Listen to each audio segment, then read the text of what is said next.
Hello guys, welcome back to this channel. In today's video, I'm going to show you how you can rename photo or video in Samsung Galaxy phone's gallery.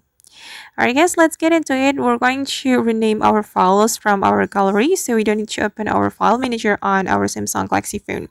First thing first, of course, we have to open our gallery application. And after that, we can choose a photo or a video we want to rename.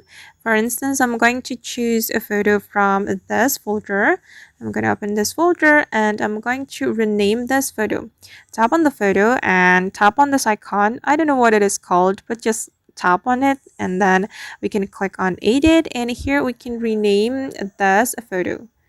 I'm just going to delete the name, and then I'm going to type maybe just like this. Once you're done changing the name, you just need to click on save. Alright guys, and that's how we can rename files in Samsung Galaxy phone's gallery. I hope this video will be useful for you. Thank you so much for watching, and if you found this tutorial useful, don't forget to hit the like button, leave your comments, and also subscribe to this channel. See you in the next video.